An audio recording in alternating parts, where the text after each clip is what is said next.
वाले हैं। आज आप लोगों का बहुत छोटा सा यूनिट आपको कवर करेंगे हम लोग, और ये यूनिट है आपका यूनिट नंबर 6 चैप्टर नंबर 1, और आपका क्या है, अकाउंटिंग पॉलिसीज। देखो एक चीज जानो, इससे पहले आपने यूनिट नंबर 5 पढ़ा, 4 पढ़ा, 3 पढ़ा, 2 पढ़ा, 1 पढ़ा, यहां तक कि आपने यूनिट नंबर 8 भी पढ़ लिया था। नहीं, यूनिट नंबर 8 नहीं, यूनिट नंबर 6 पढ़ लिया था, अकाउंटिंग स्टैंडर्ड। सही है। और आपको मैं बताऊं, जब भी बिजनेस की पॉलिसी के बारे में चर्चा की जाती है, देखिए पॉलिसी होती क्या है पहले ये जानिए। भाई पॉलिसी का मतलब होता है कि आप एक ऐसा रूल और रेगुलेशन डेवलप कर रहे हैं, एक ऐसा एनवायरनमेंट डेवलप कर रहे हैं जिसकी वजह से आपका जो बिजनेस है ना, जो आपका ऑपरेशनल एक्टिविटी है, चाहे वो आपकी ऑपरेशनल एक्टिविटी हो। कल रात में अगर आप अकाउंटिंग स्टैंडर्ड पढ़े होगे, कितने लोग पढ़े थे, हाथ उठाओ। अच्छा नहीं पढ़े हो तो कोई बात नहीं, आपको AS3 तो मैंने पढ़ाया था ना। तो AS3 में मैंने आपको बताया था कि AS3 यानी कैश फ्लो स्टेटमेंट, और मैंने ये भी बताया था कि ये जो आपका कैश फ्लो स्टेटमेंट है, ये आपके 3 एक्टिविटी से कवर होता है। एक होता है आपका ऑपरेटिंग एक्टिविटी, एक होता है आपका इन्वेस्टिंग एक्टिविटी, और एक होता है आपका क्या, फाइनेंसिंग एक्टिविटी। यानी कहने का सीधा सीधा मतलब ये है बेटा कि आप जो पॉलिसी बनाओगे ना, उस पॉलिसी से ये तीनों एक्टिविटी आपकी कवर होंगी। मतलब आपकी एक अच्छी पॉलिसी इन तीनों एक्टिविटी को और अच्छा बना देंगे, और आपका एक गलत डिसीजन, एक गलत पॉलिसी, पॉलिसी यानी डिसीजन, पॉलिसी मीन्स डिसीजन, तो डिसीजन अगर आपने गलत ले लिया तो आपकी, चाहे वो ऑपरेटिंग, चाहे फाइनेंसिंग, चाहे वो आपका क्या हो, इन्वेस्टिंग हो, तीनों पे कहीं ना कहीं आपका क्या होगा, प्रभाव पड़ेगा ही पड़ेगा। तो अकाउंटिंग पॉलिसी हम लोग इसलिए बनाते हैं ताकि हमारा जो फाइनेंशियल स्टेटमेंट है, जिसकी चर्चा हम बार बार कर रहे हैं, वो फाइनेंशियल स्टेटमेंट आपका ट्रू एंड फेयर व्यू क्या करे, प्रेजेंट करे। ट्रू और फेयर व्यू क्या करे, प्रेजेंट करे। और एक बात और जान लीजिएगा, जो आपकी अकाउंटिंग पॉलिसी होती है वो बेस होती है किस पे, आपके प्रूडेंस पे। किस पे बेस होती है, आपके प्रूडेंस पे। सर प्रूडेंस यानी, अरे भाई फ्यूचर इवेंट पे। भाई एक चीज जान लीजिए कि आप जो एक्टिविटी कर रहे हो वो फ्यूचर को ध्यान में रख के करोगे या सिर्फ प्रेजेंट को ध्यान में रख के करोगे, ये बताओ। आप फ्यूचर को ध्यान में रख के करोगे ना। आप यहां पढ़ने बैठे हो, आप यहाँ पे 4-4, 6-6 घंटा बैठते हो, क्यों बैठते हो? इसलिए ताकि सर हमारा फ्यूचर क्या रहे, अच्छा रहे, है ना, रहे कि नहीं रहे। सर अगर सिर्फ आप प्रेजेंट को ध्यान में रखोगे कि सर आज अभी हम लोग मौज कर लें, बाद में जो होगा देखेंगे, तो फिर आप क्या कहोगे कि आपको फ्यूचर की कोई चिंता नहीं है। लेकिन जब हम बिजनेस की बात करते हैं तो बिजनेस कभी भी फ्यूचर को बात नहीं करता, वो सिर्फ किस पे बात करता है, आपके प्रेजेंट पे बात। आप प्रेजेंट की तो बात करता ही करता है, आपके फ्यूचर को भी वो क्या करता है, कवर करता है। ठीक है, यानी बिजनेस रिएक्ट करता है, बिजनेस एक्ट करता है प्रेजेंट को, लेकिन उसका जो मेन फोकस रहता है वो किस पे रहता है, आपके फ्यूचर पे रहता है। यानी अगर आप कस्टमर को डील कर रहे हो तो आप ये डील करके मतलब ये सोचकर डील करोगे कि सर आज इस कस्टमर को मैं सर्विस दे रहा हूं, 4 दिन बाद ये कस्टमर फिर से आए मेरे पास सामान खरीदने, हम उसको इतनी बेटर सर्विस दे दें, हम उसको क्या कर दें, इतनी बेटर सर्विस दे दें। तो ये वाला जब भाव रहेगा, तो ये भाव कौन कहता है, आपका प्रूडेंस ही तो कहता है।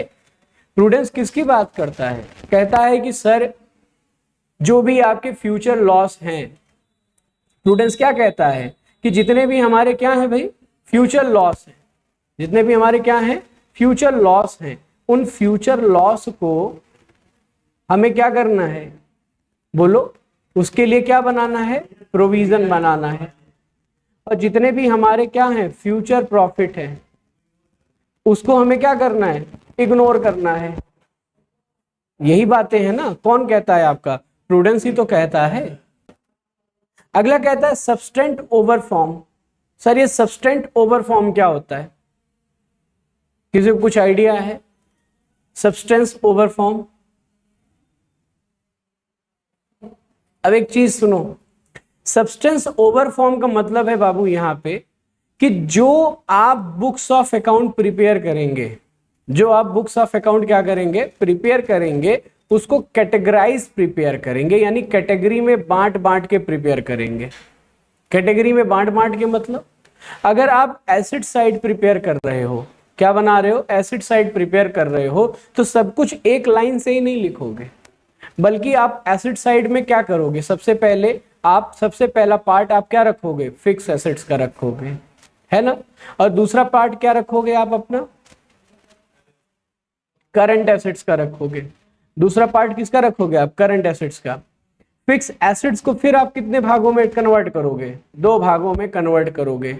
एक आप टेंजिबल फिक्स एसिड्स रखोगे और दूसरा आप क्या रखोगे, इनटेंजिबल फिक्स एसिड्स रखोगे, है हाँ कि ना। यानी कहने का मतलब है कि जो भी आइटम आपके बुक्स ऑफ अकाउंट में दिखाए जाएंगे वो सारे के सारे आइटम इंपॉर्टेंट हैं। ऐसा नहीं कि सर ये वाला छोड़ दीजिए, इसके जगह कुछ और दिखा दीजिए, ऐसा कुछ नहीं करना है, ऐसा कुछ नहीं करना है। यानी हर एक इंपॉर्टेंट चीज का, हर एक ट्रांजैक्शन का आपको फुल डिस्क्लोजर करना है। सब्सटेंट ओवर फॉर्म का मतलब होता है कि आपको पूरा का पूरा डिस्क्लोज करना है हर एक आइटम को, चाहे वो छोटा से छोटा हो या चाहे वो क्या हो आपका बड़ा से बड़ा, चाहे वो आपका 10 रुपए का नट बोल्ट ही क्यों ना हो, जिसे आप लूज एंड टूल्स कहेंगे, जिसे आप क्या कहेंगे, लूज एंड टूल्स। भाई आप एक बात बताइए, जब आप बिजली विभाग में हैं, मान लीजिए आप बिजली विभाग में हैं, तो बिजली विभाग में नट और बोल्ट की कीमत है कि नहीं है। अब आप कहोगे सर नट और बोल्ट की कैसी कीमत हो सकती है, काहे भैया, खंभवा पे जो कसा जाता है लोहा, वो कैसे कसा जाएगा, तो नट बोल्ट की अपनी पहचान है कि नहीं है, है। भले आप कहोगे सर ये तो कुछ नहीं है, अरे लेकिन वही है जो जोड़े जा रहा है। तो आप उसको लूज एंड टूल्स के माध्यम से अपनी किताब में क्या करोगे, दिखाओगे। जो छोटे छोटे औजार होते हैं उनको आप क्या करोगे, दिखाओगे। तो इसके आधार पे भी आपको क्या करनी है, पॉलिसी बनानी है, ताकि हमारा कोई भी एलिमेंट, चाहे वो एसेट्स का हो, चाहे लायबिलिटी का हो, चाहे कैपिटल का हो, चाहे इनकम का हो, या चाहे आपका किसका हो, एक्सपेंस का हो, छूटे ना हमसे। समझ में आ रहा है। यानी जो अकाउंटिंग पॉलिसी है वो अकाउंटिंग पॉलिसी इन पांचों एलिमेंट को क्या करेगी, लेकर साथ चलेगी। समझ में आ गया बेटा जी, कोई समस्या, कोई दिक्कत। अब कहता है सर मटेरियलिटी, यानी हम छोटी छोटी चीजों को ध्यान तो दे रहे हैं, लेकिन उससे ज्यादा ध्यान हम किस पे देंगे, बड़ी चीजों पर। और वो बड़ी चीज यानी मटेरियलिटी। अभी जैसे आपको एग्जांपल समझो, आप प्रधानमंत्री मोदी को तो जान ही रहे हो, नाम भी बोल दिया मैंने, प्रधानमंत्री मोदी। मणिपुर में जो घटना घटी है, आई थिंक सबको पता ही होगा, सबको पता है। विपक्ष कह भी रहा है कि मोदी का हमको वो चाहिए, स्टैंड चाहिए, मोदी का स्टैंड चाहिए। लेकिन जो मोदी हैं, कभी गुजरात ट्रेवल कर रहे हैं, कभी आज तो गुजरात में ट्रेवलिंग कर रहे हैं, कभी कहीं ट्रेवलिंग कर रहे हैं, कभी दूसरे जगह ट्रेवलिंग कर रहे हैं, कहीं दूसरे जगह ट्रेवलिंग कर रहे हैं। अब अगर ज्यादा से ज्यादा उनको कितना मिनट लगता मणिपुर पे बोलने में, ज्यादा से ज्यादा बताओ जरा, 2 मिनट, 3 मिनट, 5 मिनट, यही ना, ज्यादा से ज्यादा 5 मिनट। 5 मिनट आगे बोल के चले जाते, विपक्ष शांत होकर बैठ जाता। लेकिन वो कर ही नहीं रहे, वो बोल ही नहीं रहे हैं, उनके जगह गृह मंत्री बोल रहे हैं, अमित शाह। अब कहोगे सर अमित शाह क्यों बोल रहे हैं, देखो एक चीज जानो, जब देश की सुरक्षा की बात आती है, भाई गृह मंत्री का मतलब क्या होता है, घर का मंत्री ना, गृह मंत्री मतलब देश का मंत्री। तो सबसे पहले वो स्टैंड करेगा कि देश का प्रधानमंत्री स्टैंड करेगा। पहले जवाबदेही किसकी होनी चाहिए, गृह मंत्री की होनी चाहिए या प्रधानमंत्री की होनी चाहिए, गृह मंत्री की ना। तो वो दे तो रहे हैं जवाब, लेकिन विपक्ष कह रहा है ना, हमको तो बड़े वाले से जवाब चाहिए। तो बड़ा वाला यानी मटेरियलिटी। हाँ, जिस दिन कभी हमला हुआ इंडिया पाकिस्तान या किसी दूसरे देश का, तो देखो इस समय फिर गृह मंत्री नहीं बोलेंगे, फिर कौन बोलेंगे? प्रधानमंत्री बोलेंगे।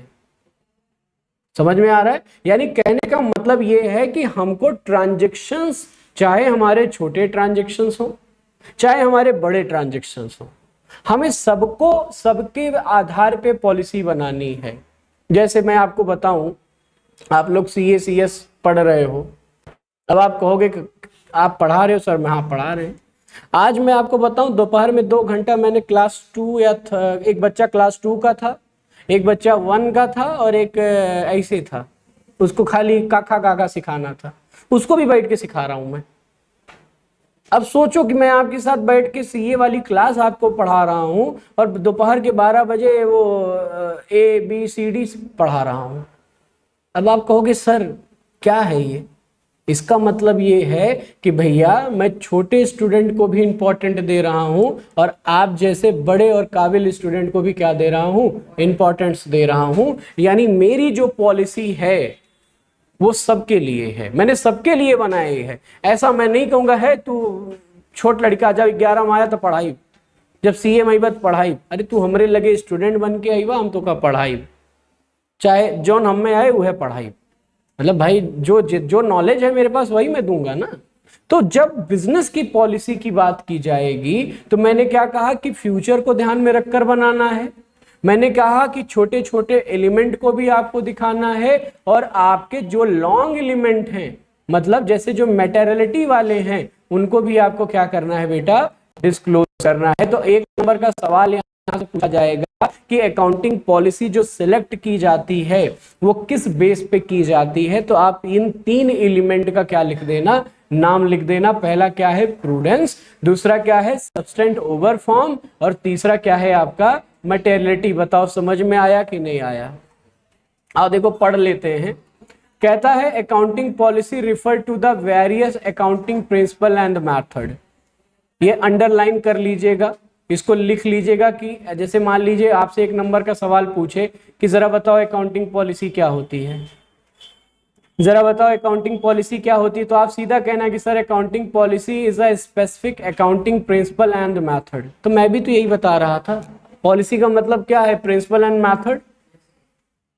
भाई जब आप, कल ही किसी ने मुझसे पूछा था कि सर प्रिंसिपल और मेथड में क्या अंतर है, मैंने क्या पूछा था भाई अर्जुन? आपने, आप ही थे ना पूछने वाले? हाँ, पॉलिसी और प्रिंसिपल में क्या अंतर है? तो मैंने आपसे क्या कहा था, जब आप एक रूल की बात करोगे तो वो आपका क्या बन जाएगा? प्रिंसिपल बन जाएगा। लेकिन जब आप कलेक्शन ऑफ रूल की बात करोगे यानी कलेक्शन ऑफ प्रिंसिपल की बात करोगे तो वो आपका क्या बन जाएगा? पॉलिसी बन जाएगा। यही बात तो लिखी है यहाँ पे। तो ये लाइन लिख लिया सबने कि नहीं लिख लिया? Accounting policy refer to the specific accounting principle and method of applying these principle adopted by the organization, adopted by the enterprises in the preparation and the presentation of financial statement। बताइए, इतनी बातें लिख लिया कि नहीं लिख लिया आप लोगों ने? प्लीज ये लिख लीजिएगा।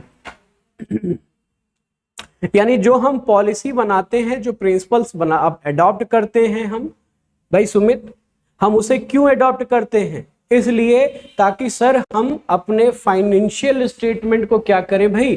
प्रिपेयर करें। अपने फाइनेंशियल स्टेटमेंट को हम क्या करें? प्रिपेयर करें। और प्रिपेयर करके, जरा बताइए सुमित बाबू, प्रिपेयर करके भाई जो फाइनेंशियल स्टेटमेंट बनाया जाएगा या जो आप प्रिपेयर कर रहे हो वो उसका रिजल्ट कैसा आना चाहिए? यही तो आना चाहिए ना। ट्रू एंड क्या आपका? आप फॉल्स हो, देखा ये ने कहा था फॉल्स।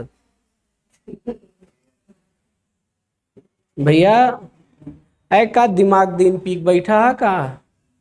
है मतलब ट्रू का नाम सुनते फॉल्स। बहादुर बा,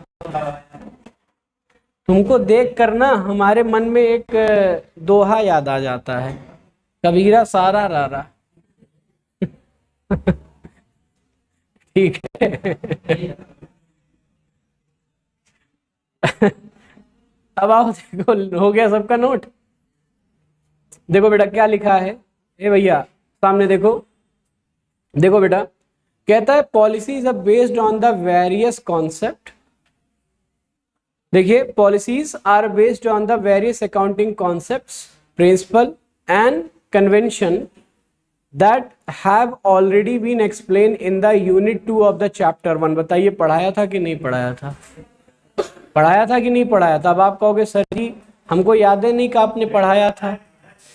नहीं पढ़ाया था तो देखो मैं खोल दे रहा हूं ना, ये देखो ये देखो ये रहा अकाउंटिंग प्रिंसिपल। देखिए पॉलिसी जो बेस होती है, ये देखो शांत रहो, जो अकाउंटिंग पॉलिसी बेस होती है इन्हीं तीनों पे बेस होती है। देख लो, देखिए पहला क्या था आपका, business entity, money measurement, periodicity, accrual, matching, going, cost, realisation, double, conservative, consistency, materiality.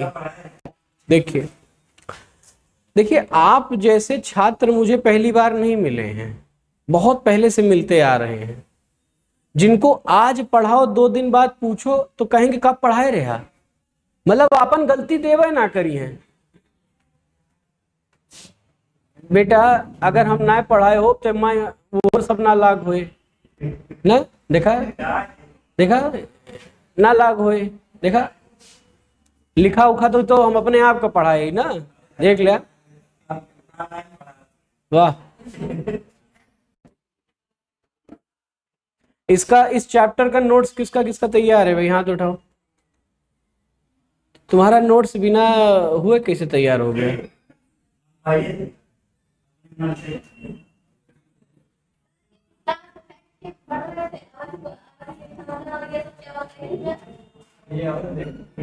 ए बेटा दीदी के बगल जब बैठा रहा, जब अवधि लेखांकन, लागत लेखांकन,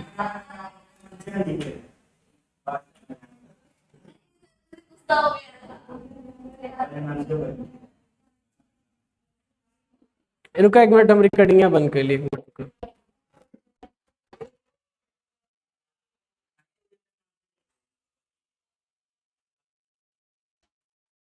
मन में बहुत कुछ है, क्लास के बाद बोलब, नहीं तो भाई रिकॉर्डिंग खराब हुई है, क्लास के बाद बोलो। चला आवा देखा भैया। फिलहाल यहाँ पे देखिए क्या लिखा है, यहां से पढ़िए। कहता है this list should not taken the executive but only the, ये सब कुछ नहीं है, छोड़ दीजिए। हाँ ये देख लीजिए, selection of accounting policy, selection of accounting policy. देखिए एक चीज जानिए, चलो ये देखो बेटा यहां पे 2 एग्जांपल आपको दे रखा है। एक आपका दे रखा है वैल्यूएशन ऑफ द इन्वेंट्री, एक आपका दे रखा है वैल्यूएशन ऑफ द इन्वेस्टमेंट। अच्छा इन्वेंट्री को वैल्यूएट करने के कितने मेथड हैं, किसी को पता है?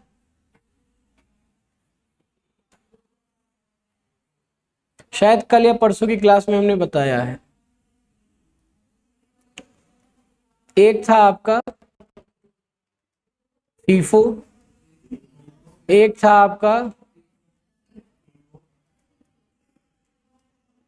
आपका वेटेज एवरेज मेथड, है ना? था कि नहीं था? बताया था कि नहीं बताया था? क्या यार, इन्वेस्टमेंट की बात करोगे तो इन्वेस्टमेंट अभी आपने नहीं पढ़ा है, लेकिन जब आप इन्वेस्टमेंट की कैलकुलेशन की बात करोगे तो यहाँ पे आप जो कैलकुलेशन करेंगे वो 2 तरीके से करेंगे। एक करेंगे कम इंटरेस्ट, क्या होता है हम आगे के चैप्टर में आपको बताएंगे। एक होता है कम इंटरेस्ट, एक होता है आपका एक्स इंटरेस्ट, ठीक है? एक होता है आपका कम इंटरेस्ट और एक होता है आपका क्या, एक्स इंटरेस्ट। यानी इन्वेस्टमेंट को कैलकुलेट करने के लिए इन दोनों एलिमेंट का सहारा लेते हैं। कम इंटरेस्ट का मतलब होता है कि इंटरेस्ट का अमाउंट इन्वेस्टमेंट के अमाउंट में शामिल है। क्या बोला मैंने? इंटरेस्ट का अमाउंट इन्वेस्टमेंट के अमाउंट में क्या है, शामिल है। और जबकि एक्स इंटरेस्ट का मतलब होता है कि इन्वेस्टमेंट का अमाउंट इंटरेस्ट में शामिल नहीं है। यानी यहां पे जो वैल्यू ऑफ इन्वेस्टमेंट आपके सामने निकलेगा जो वैल्यू ऑफ क्या निकलेगा आपका, इन्वेस्टमेंट आएगा ना, उस इन्वेस्टमेंट में ऑलरेडी क्या छुपा है, इंटरेस्ट छुपा है। ऑलरेडी क्या छुपा रहेगा आपका, इंटरेस्ट छुपा रहेगा। और एक्स इंटरेस्ट में आपका जो इंटरेस्ट अमाउंट है, यानी वैल्यू ऑफ इन्वेस्टमेंट में इंटरेस्ट का जो अमाउंट है वो इंक्लूड नहीं होगा। समझ में आ गया? ये क्या है हम आपको आगे की क्लास में बताएंगे। अब यहां पे कुछ चीज देख लीजिए, सिलेक्शन ऑफ अकाउंटिंग पॉलिसी देख लीजिए, सिलेक्शन ऑफ अकाउंटिंग पॉलिसी देख लीजिए।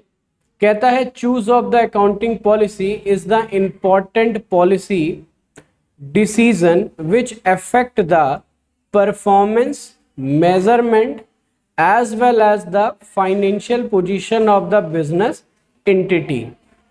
यानी जो आपका अकाउंटिंग पॉलिसी है, जो आपका डिसीजन है, वो आपके बिजनेस के परफॉर्मेंस पर बहुत मैटर करेगा।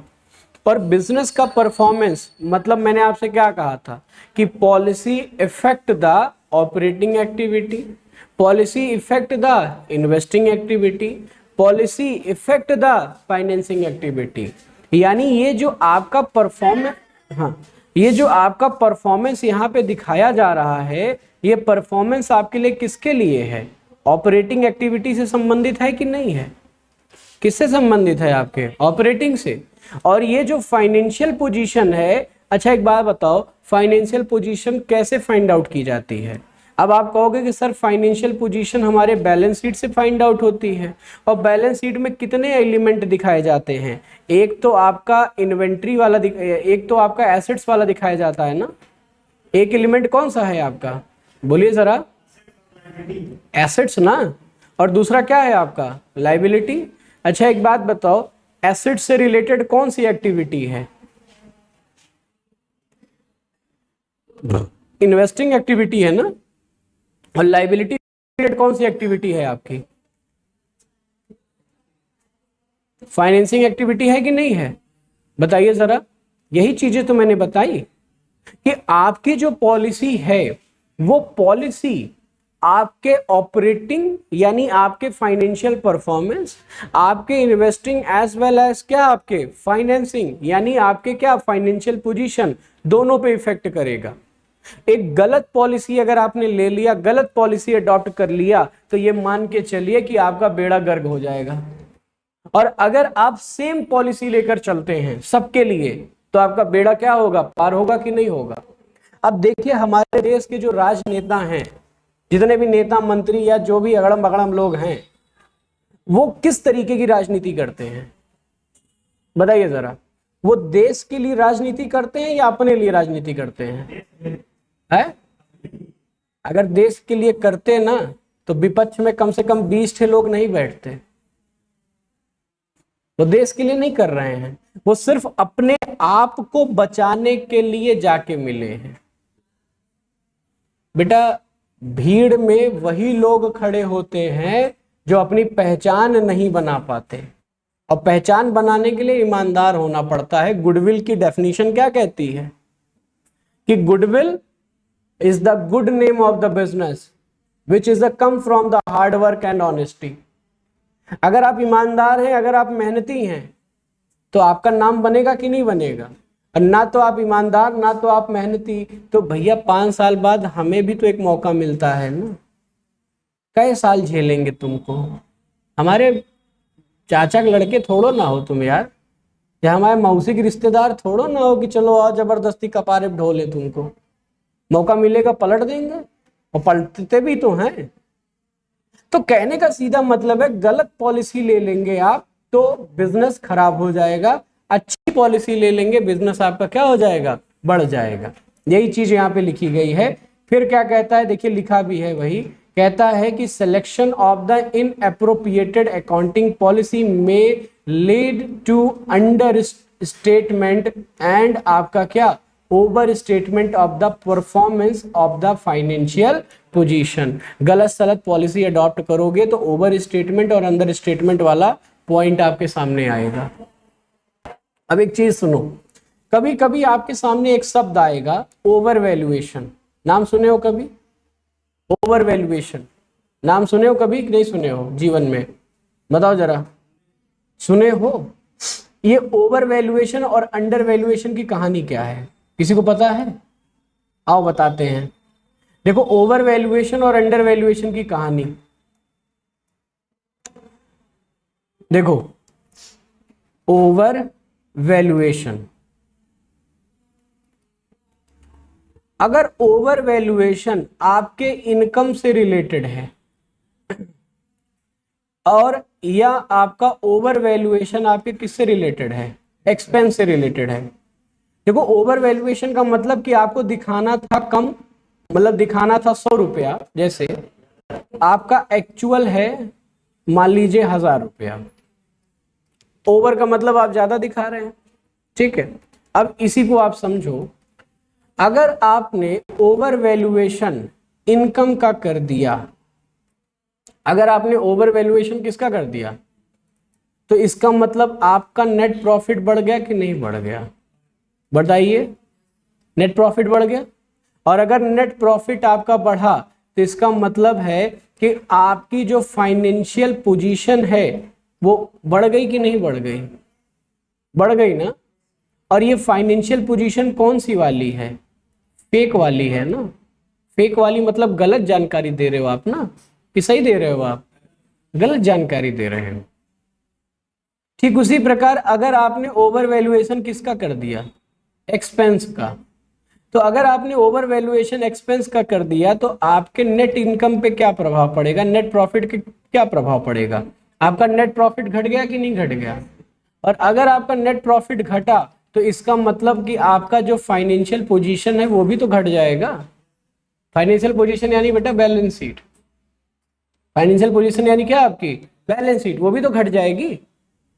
आप स्वयं सोचो ना, दिखाना था खर्चा 1000, आप खर्चा दिखा दिए हो 1200, तो 200 से आप कम हो गए ना, हाँ कि ना? और इनकम दिखाना था 1000, दिखा दिए 1200, तो यानी 200 से आप जबरदस्ती ज्यादा बढ़ दिखा रहे हो ना। तो दोनों लिए आपके लिए खतरा है। ज्यादा दिखाना कम दिखाना दोनों लिए आपके लिए क्या है? खतरा है। अच्छा, ओवर वैल्यूएशन की कहानी समझ में आई कि नहीं आई? आओ अंडर वैल्यूएशन देख लेते हैं। अच्छा, अंडर वैल्यूएशन किसका हो सकता है भैया? अंडर वैल्यूएशन इनकम का भी हो सकता है, और अंडर वैल्यूएशन आपका किसका हो सकता है? एक्सपेंस का भी हो सकता है। कैसे? देखो, दिखाना था अभी भी कितना? 1000 रुपया, लेकिन अंडर वैल्यूएशन आप दिखा दिए हो कितना? मान लो 800 रुपया। तो आपने अपनी इनकम कम कर दी कि नहीं कर दी? और आपने इनकम अगर कम कर दी तो आपकी इनकम के कम करने की वजह से आपका नेट प्रॉफिट पे क्या प्रभाव पड़ेगा? वो भी कम हो जाएगा कि नहीं हो जाएगा? और अगर आपका नेट प्रॉफिट कम हुआ तो आपका जो फाइनेंशियल पोजीशन है, जो बैलेंस शीट है बेटा, वो भी तो कम हो जाएगी। बताइए, फाइनेंशियल पोजीशन आपकी कम हो जाएगी कि नहीं हो जाएगी? आपकी बैलेंस शीट घटेगी कि नहीं घटेगी? जवाब दीजिए भैया, है ना? उल्टा करो इसको, एक्सपेंस को लेकर चलो। सर, एक्सपेंस का अंडर वैल्यूएशन क्या होगा इस बार? जरा बताइए, प्रॉफिट पे क्या प्रभाव पड़ेगा? प्रॉफिट बढ़ गया सर, दिखाना था 800 सर, घटाना था, घटाए हो मात्र 500, तो इसका मतलब आपका प्रॉफिट 300 से बढ़ गया कि नहीं बढ़ गया? और इस बार अगर प्रॉफिट बढ़ा आपका तो फाइनेंशियल पोजीशन भी तो बढ़ जाएगा आपका। अब देखो, इस ओवर वैल्यूएशन और अंडर वैल्यूएशन का जानते हो कहाँ काम आएगा? कहाँ काम आएगा? जब आप वो पढ़ेंगे रिएक्टिफिकेशन ऑफ एरर, तो वहां पे ये एलिमेंट बार बार आएगा, over valuation of this stock, under valuation of this stock. ठीक है, तो अब इसको करेक्ट करने के लिए हम क्या कर सकते हैं सर? करेक्ट करने के लिए क्या कर सकते हैं? देखो, जब आप ओवर वैल्यूएशन ऑफ इनकम कर रहे हो यानी इनकम बढ़ा रहे हो ना, तो उस पर्टिकुलर इनकम के अगर प्रभाव को कम करना है तो हम उसे क्या करेंगे? माइनस कर देंगे। भाई ज्यादा नहीं दिखाना था, कम दिखाना था ना, आप ज्यादा दिखा दिए हो तो क्या कर देंगे? कम कर देंगे। और यहां पे आपने क्या किया? यहां पे बताइए क्या किया आपने? यहां पे आपने अपने एक्सपेंस को क्या कर दिया? ज्यादा दिखा दिया। तो ज्यादा दिखाने की वजह से आपका प्रॉफिट घटा कि नहीं घटा? तो अब क्या करोगे? बताओ यहाँ पे क्या करोगे, प्लस कर देंगे ना।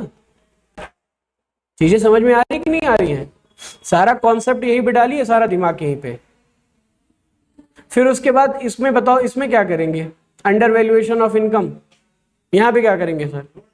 यहाँ पे फिर से क्या कर देंगे, जो नहीं जोड़ा है उसको जोड़ दीजिए, और जो यहाँ पे नहीं घटाया है उसको क्या कर दीजिए, घटा दीजिए। समझ में आया कि नहीं आया?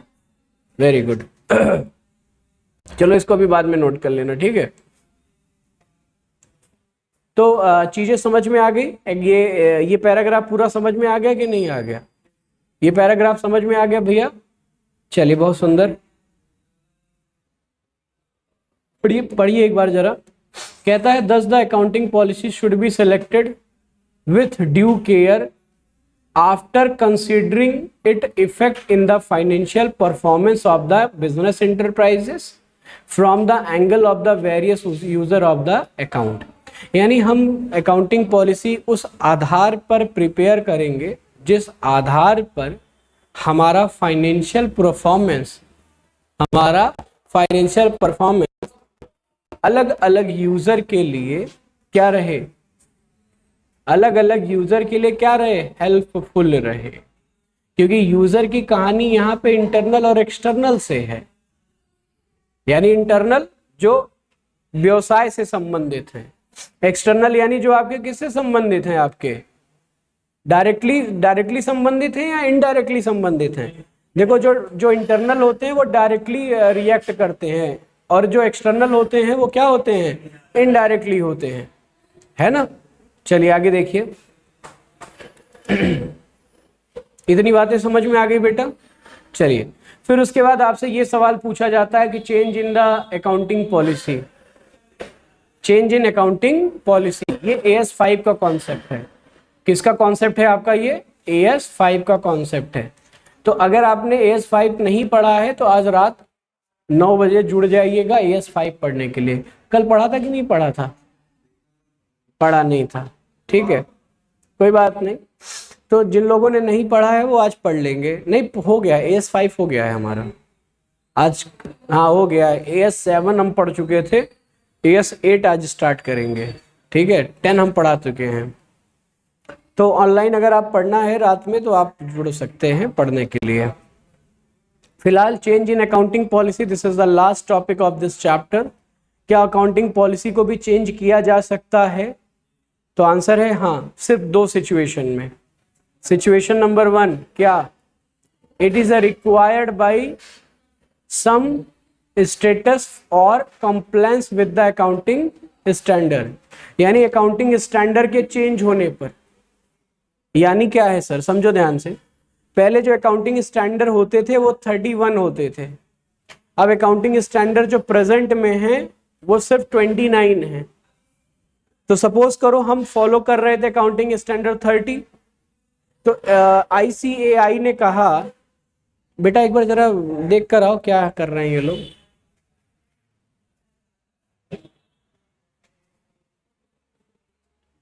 तो हम सपोज करो कि हम AS30 फॉलो कर रहे थे, तो ICAI ने कहा कि भैया हम आपको AS30 फॉलो करने की कोई आवश्यकता नहीं है। क्यों? क्योंकि अब आपको क्या है कि हम उस स्टैंडर्ड्स के जो पार्ट्स हैं किसी अन्य AS में क्या कर देंगे, शामिल कर देंगे। तो यानी यहाँ पे अकाउंटिंग स्टैंडर्ड ऑटोमेटिक चेंज हो गया कि नहीं हो गया? तो अगर अकाउंटिंग स्टैंडर्ड चेंज हुआ तो आप एक चीज जानिए, जितनी भी आपकी पॉलिसी बनी है वो सब का सब आपके अकाउंटिंग स्टैंडर्ड के बेस पर ही बनी है।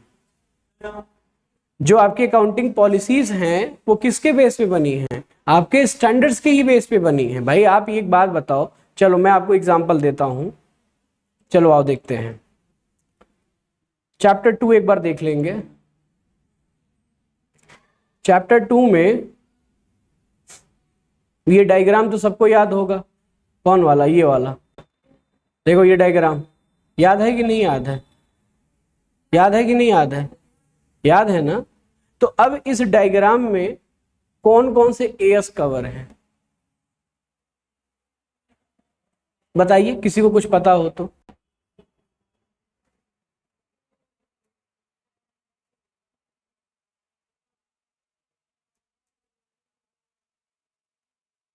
देखो ये जो कॉस्ट वाला है ये AS10 है, ये जो रियलाइजेशन है ये AS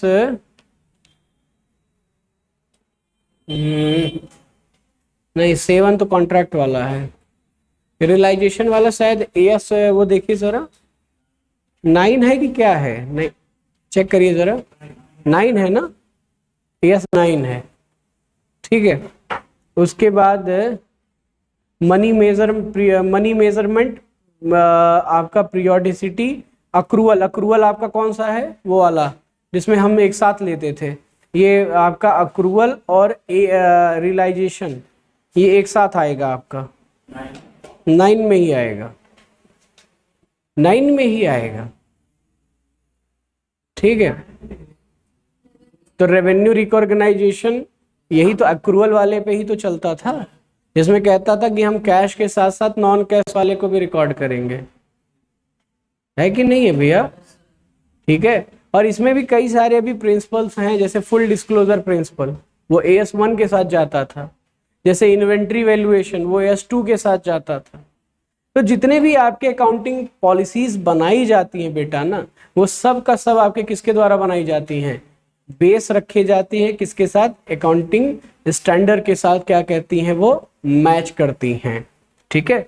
तो अकाउंटिंग पॉलिसी आप चेंज कर सकते हैं, पहली सिचुएशन कि जब आपका अकाउंटिंग स्टैंडर्ड क्या हो जाए, चेंज हो जाए, और दूसरा कि सर हम अकाउंटिंग पॉलिसी उस कंडीशन में चेंज कर सकते हैं, देखिए क्या लिखा है, change would in more appropriate presentation of the financial statement, यानी जब पुरानी पॉलिसी की वजह से जब हम नई पॉलिसी पे जा रहे हैं तो नई पॉलिसी से हमको more true and fair view प्राप्त हो, मतलब हमारा जो फाइनेंशियल स्टेटमेंट था वो फाइनेंशियल स्टेटमेंट और क्लियर हो जाए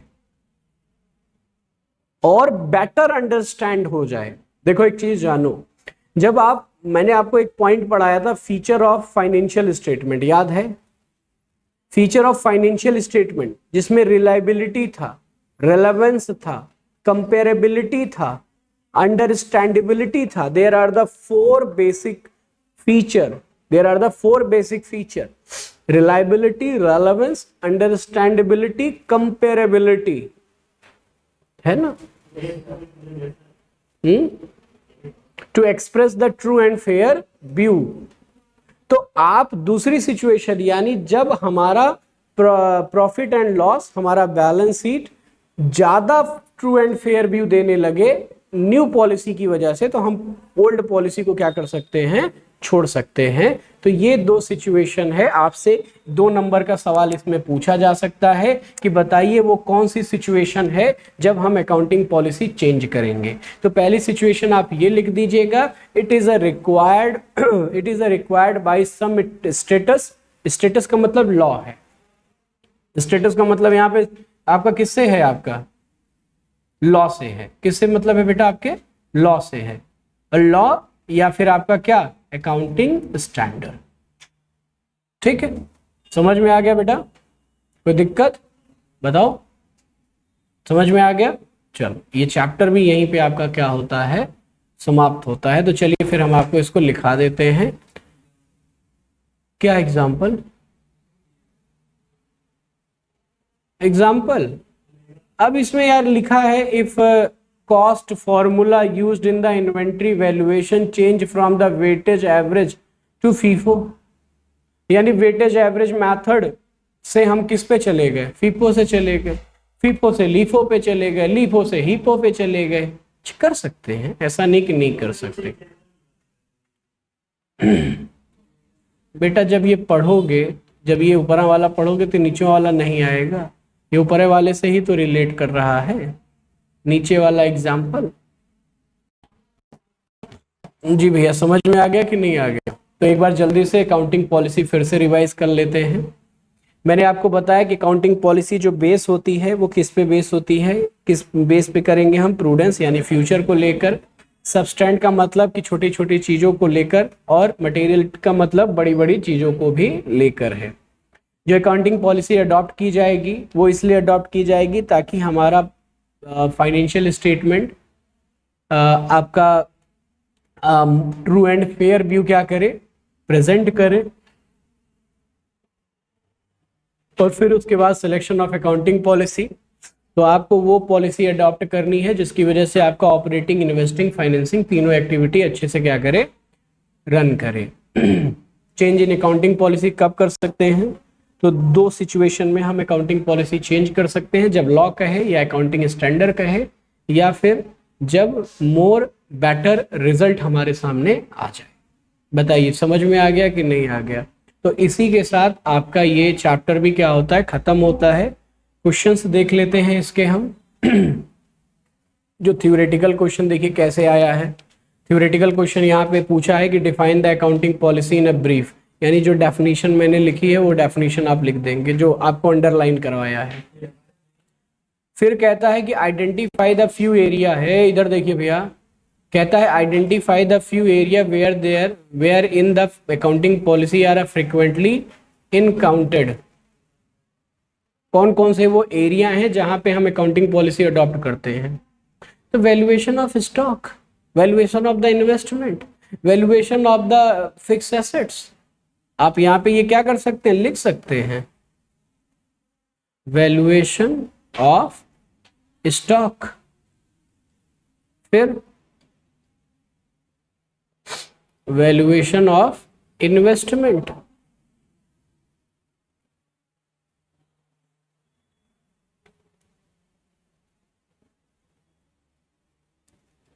वैल्यूएशन ऑफ फिक्स एसेट्स,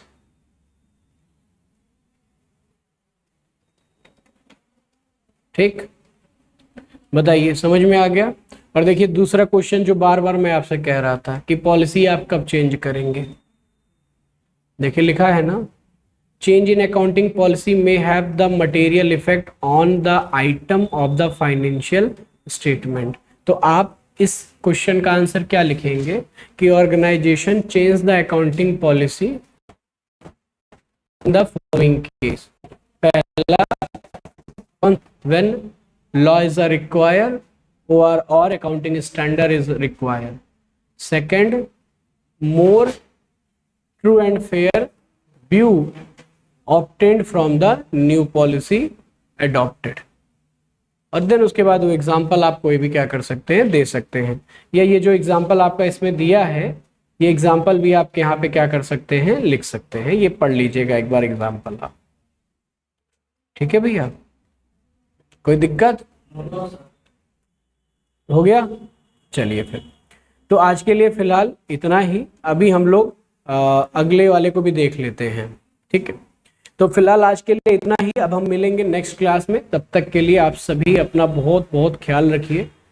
कोई भी डाउट हो, कोई भी समस्या हो तो आप हमारे दिए हुए नंबर पे, जो नंबर आपका स्क्रीन पे चल रहा है उस पर आप हमें व्हाट्सएप कर सकते हैं अपनी प्रॉब्लम को लेकर।